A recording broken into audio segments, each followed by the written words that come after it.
Good evening, ladies and gentlemen. Today I want to talk to you about the current Kenyan problem because Kenya is at a crisis. I want to state that the Kenyan problem cannot be solved in Ruto's terms. And that's why we need a transitional government. The Kenyan problem is economic. It's not political. June 25, 2024 protest was not a political contest. It was not a political protest. It was an economic protest. Reject Finance Bill was the rallying call. Occupy Parliament was the execution. Since then, the government killed, arrested, abducted, and disappeared with several Kenyans. Gen Zs moved to social media hoping for freedom of expression. Due to social media activism, several Kenyans were abducted, the likes of Billy Mwangi, Kibet the Bull. Others murdered, culminating in the brutal murder of Albert Omondi Ojwang, Boniface Kariuki, and now Julie Njoki. It became clear that neither the streets, police cells, social media, nor our homes are safe. Today we buried a 12-year-old Bridget Njoki who died from the police bullet while at her mother's house. Street protests resumed in the commemoration of June 25th. They used excessive force and also introduced goons, killed over 31 people, over 600 people injured, and over 350 people arrested and detained. Its ugliest face was seen in the death of Boniface Mwangi and Julie Njoki. Now, President Ruto tells us that enough is enough. Issues shoot the leg orders after his CS Interior issued shoot to kill orders as the chair of committee in parliament in charge of security issues shoot to kill orders. The latest pain is the fact that Jose Kamago was in Kenya to work on the IBC portal and met IBC CEO Marjan Hussein Marjan.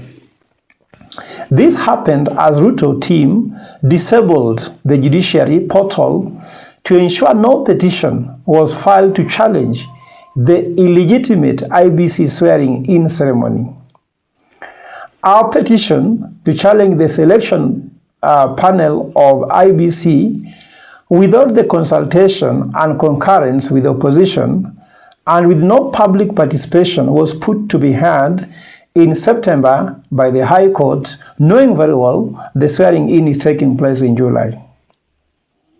The question is, if Ruto team can paralyze the judiciary portal 2 years before the general elections, just to buy time to install their puppet as IBC commissioners, how far will they go to rig the 2027 elections?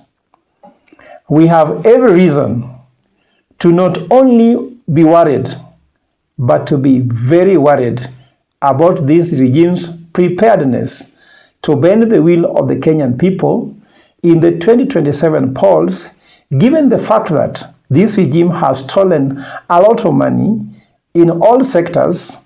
Ruto has several containers of money in State House and others in Karen, among other places, that they have started using in some fake program called empowerment, and that empowers no one in Kenya.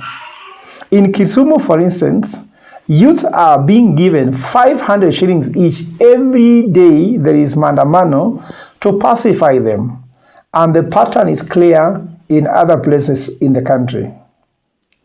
Now, connecting the dots, it's clear Ruto says he has a plan. And he's telling us that if we have a plan, let's face him at the ballot. While some people think that Ruto's plan is to turn around the economy, his plan is clear. How can he hang on to power and how to keep stealing public funds? When the president says, if there is no Kenya for him, there is no Kenya for us, he simply means that if he's not the president, then there's no Kenya. Meaning he can go a long way to destroy the whole country if he's not president. So if you're waiting for him in the ballot, wait in vain. So in conclusion, we cannot allow to solve the Kenyan problem in Ruto terms. Albert Einstein said that you cannot solve a problem with the same tools that has created it. The broad-based government has stated that Ruto's 2 terms is not negotiable. They are doing everything possible to realize that dream. Kenyans, we must stop these 2 sworn enemies of Kenyans now and not tomorrow, not in 2027. The economic problem Kenya has cannot be cured with a political solution, especially holding a shambolic election presided over by a grossly corrupt and a grossly incompetent government under the Ruto administration. We therefore need a transition government to preside over a credible election, stabilize the economy, modernize government, and hand over power to whoever wins the election, where Ruto should be free to contest, but in a free and fair environment, not presided over by him. The transition government is a matter of urgency since education sector, healthcare sector, cost of living, human rights violations, and economic crimes in terms of rampant corruption, it's at its worst moment. According to today's Auditor General report, public schools are underfunded to a tune of 117 billion in capitation in 4 financial years. The same day today, fuel prices have gone up in spite of the G2G deals by 8 shillings 53 cents per litre. Now a litre of super petrol in Nairobi cost 117 shillings 32 cents. Diesel is at 162.61 cents and kerosene is at 146 shillings 93 cents. The increased cost of fuel will not only increase the household expenditure in terms of transport and electricity tokens, but will also affect the cost of production, thus killing the industrialization opportunities for Kenya that has deteriorated under the Kenya Kwanza administration from 12% of manufacturing to GDP to now 7% manufacturing to GDP. We urge President William Ruto and Raila Odinga that since dialogue can only take place amid a neutral arbiter, that we go for a transitional government to be this neutral arbiter, since we cannot negotiate with someone fully armed with guns, yet we don't even have a knife. All we have is a flag, a bottle of water, and our phones. Even a football coach or a CEO with a 5-year contract, when in the eyes of the owners, they are taking the club or the country nowhere, they are normally paid for the value of their remaining contract for the survival of the company or the clubs. If Kenya is like a plane halfway on a flight heading to its destination, then we discover the pilot is incompetent, we would quickly change the pilot and still pay him the cost of his flight attendance through the flight. In that regard, we are ready to pay the price of giving William Ruto amnesty against human rights violation he has committed, economic crimes committed, and an attractive package in exchange of the 2.5 years for transitional government.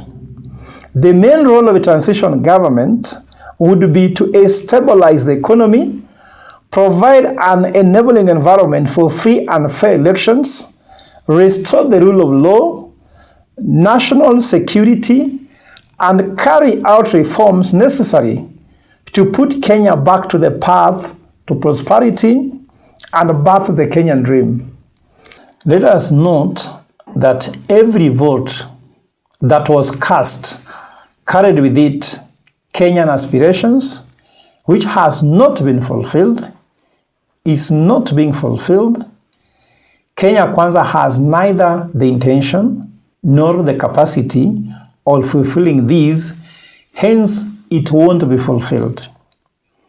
We therefore need a transition government to listen to Kenyans, made of eminent persons who will not contest the elections in 2027, but to hold the country in trust with shepherd leadership so that the Project Kenya can reach its full realization and not sacrifice the Project Kenya at the expense of one person. God bless you. God bless Kenya. God bless us all.